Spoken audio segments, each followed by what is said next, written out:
The weekend sun beamed down, and the smell of hickory, smoke curled through the air as I flipped. Racks of ribs over my trusty backyard grill. Barbecue had been my pride for years. Tender brisket, smoky chicken, and ribs so juicy that neighbors came running whenever they caught a whiff. It wasn't just cooking to me. It was tradition, something passed down from my dad and grandfather. But apparently, not everyone appreciated my passion. Across the fence, arms crossed and lips pursed, stood Karen, my next-door neighbor. She was infamous in our cul-de-sac for having something to complain about, whether it was kids playing too loudly, dogs barking, or leaves blowing into her yard. Today, my grill had become her battleground. "Excuse me," she barked, waving a manicured hand as if to swat away the smoke. "Do you have to grill every weekend? The smell is unbearable, and it's drifting into my house." I wiped my hands on a towel and tried to keep my voice calm. "Karen, it's just a backyard barbecue. The smell doesn't last long, and most of the neighbors actually enjoy it. I even share plates if anyone asks." "Well, I don't," she snapped. "You need to stop, or I'll call the HOA. People shouldn't have to live like this." Her words stung, not because I thought I was doing anything wrong, but because she always had to push things to the extreme. It wasn't the first time she'd threatened me with the rules, but grilling. That was part of my life. As if to counter her negativity, Mr. Thompson from across the street strolled over, smiling. "Smells incredible as always. Got any extras today?" I laughed and passed him a plate. Karen groaned loudly and retreated back into her house, slamming the door hard enough to rattle her porch light. By now, I thought the conflict would end there. Just another Karen complaint to roll my eyes at. But as I looked at my sizzling ribs, a wild idea sparked in my head. A local food channel had recently announced they were scouting for unique backyard chefs to feature in a summer special. I had hesitated to apply, didn't think my small setup would catch their eye, but maybe, just maybe, this was the perfect time to show that my grilling wasn't just backyard smoke. It was an art worth sharing. What I didn't know was that Karen's little outburst was about to backfire spectacularly, because while she plotted to shut me down, I was about to get a phone call that would change the entire neighborhood dynamic. 2 days after Karen's smoke-filled tantrum, my phone buzzed with an unknown number. Normally, I'd let it slide to voicemail, but something made me answer. "Hello, this is Channel 9 Local Eats," the voice chirped. "We've been reviewing applicants for our upcoming summer food special. We came across your submission photos and heard some glowing word of mouth from folks in your neighborhood. Would you be interested in letting our crew film one of your backyard BBQs?" I nearly dropped my spatula. "Wait, film my barbecue? Like, on TV?" "Yes, sir. We love showcasing authentic backyard chefs. If you're available this weekend, we'd love to bring a small crew to capture your process. Don't worry, we handle everything. Just cook the way you always do." I agreed instantly, my heart thumping with excitement. This was the break I never expected. The rest of the week was a blur of preparation. Polishing my grill, scrubbing down the patio, double-checking every spice rub and marinade I had perfected over the years. Neighbors caught wind of what was coming, and word spread faster than smoke off hot coals. By Friday night, I had offers of side dishes, coolers full of drinks, and folding chairs from nearly every house on the block. Everyone wanted to be part of it. Everyone except Karen. The morning of the shoot, the neighborhood buzzed with energy.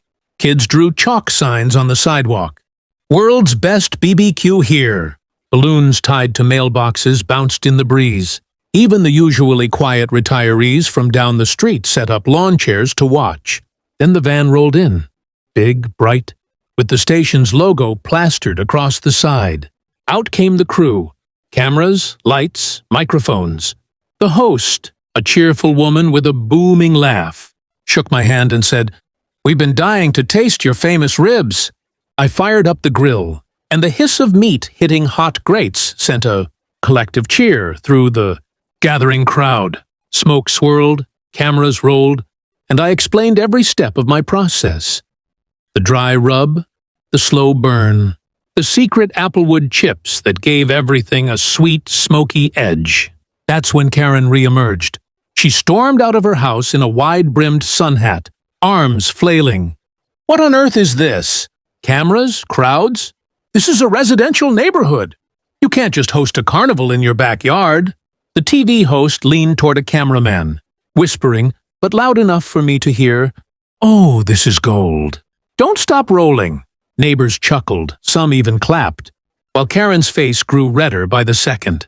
She pointed at me. "You! I told you to stop grilling. Now you've turned this place into a circus." Little did she know, her protest was only adding fuel to the fire. Karen stood at the edge of her lawn, fists balled on her hips, glaring at the crowd as though she were the sheriff of a town gone rogue. The irony was, the more she yelled, the more the cameras focused on her. "Cut those cameras! You can't film this!" she shrieked, waving at the crew like they were trespassing. The host, cool as a cucumber, smiled and said, "Ma'am, we're filming on private property, with permission. But if you'd like to share your thoughts, we'd be happy to interview you." The suggestion only made Karen sputter harder. "Interview me? I'll be calling the HOA. This entire block smells like grease and smoke. People like me shouldn't have to put up with this." "Festival nonsense!" Laughter rippled through the neighborhood. Mr. Thompson leaned over his lawn chair and called out, "Karen, don't act like you're not tempted by those ribs. Everyone's having a good time but you." The cameras caught everything. The sizzling meat, the smiling neighbors, the kids with BBQ sauce smeared across their cheeks. And Karen, red-faced and fuming. "Sir," she said, stabbing her finger at me, "I demand you stop this immediately. If you don't, I'll file a complaint so fast your head will spin." Before I could answer, the TV host gently stepped forward. "You know, Karen, every neighborhood we visit has one person who thinks BBQ is a nuisance. But let me tell you something. We've got chefs from five-star restaurants who would kill for this setup. And this crowd? This is what community looks like." The audience clapped, some even chanting my name. Karen's eyes darted from one smiling face to another, realizing she was vastly outnumbered. Still, she tried to salvage control. She whipped out her phone and started snapping pictures, muttering about evidence. But that move only backfired. One of the cameramen whispered, "She's stealing the show," and zoomed in. The crew ate it up. This wasn't just a cooking segment anymore. It was neighborhood drama at its finest. The producer whispered to me off camera, "Don't worry about her. Trust me, this is TV magic." I kept grilling, tossing out samples to anyone who wanted a bite. Even the cameramen licked their fingers after a taste. The smell of smoked brisket and sweet barbecue sauce filled the air, making Karen's protests look all the more ridiculous. Finally, her patience snapped. She shouted, "Fine! When the HOA gets here, you'll all regret this," and stormed back into her house, slamming the door so hard it rattled her porch light again. The crowd laughed and turned back to the grill. The TV host raised her cup in a toast. To good food, good neighbors, and great television. What none of us knew then was that Karen's threats weren't empty. She was already dialing the HOA, president, and what followed would turn into the showdown of the summer. The afternoon sun hung low, painting the sky with streaks of gold. When a shiny black SUV rolled into the cul-de-sac, out stepped Mr. Bradley, the HOA president, tie, clipboard, and all, looking like he was about to audit the neighborhood. Behind him trailed Karen, triumphant, practically skipping with glee. "There!" she shouted, pointing dramatically toward my yard. "Do you see this chaos? The smoke, the noise, the crowd? This is a violation of HOA rules if I've ever seen one." The cameras swiveled instantly, catching every word.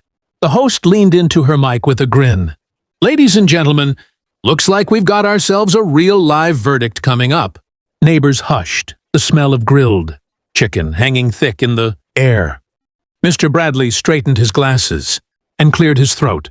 "Now I have received multiple calls from one resident." His eyes flicked briefly at Karen. "So, let's review the situation." Karen folded her arms, smug as could be. Finally, some order will be restored. But then, the unexpected happened. Mr. Bradley turned toward me and asked, "What exactly is going on here?" The TV host quickly stepped in. "We're filming a special on local chefs who bring communities together. This gentleman's barbecue was recommended by neighbors, and frankly, this crowd speaks for itself." She gestured to the happy faces all around. Cheers erupted. People waved their ribs and cups like banners of support. Even the kids chanted, "BBQ! BBQ!" Mr. Bradley blinked, visibly thrown off by the sheer enthusiasm. He flipped through his clipboard, then finally said, "Well, the HOA. Handbook states residents must not host disruptive events without permission." Karen's smile widened. "Exactly! Shut him down!" "But," Mr. Bradley continued, raising a finger, "this doesn't look disruptive. It looks organized, even celebratory.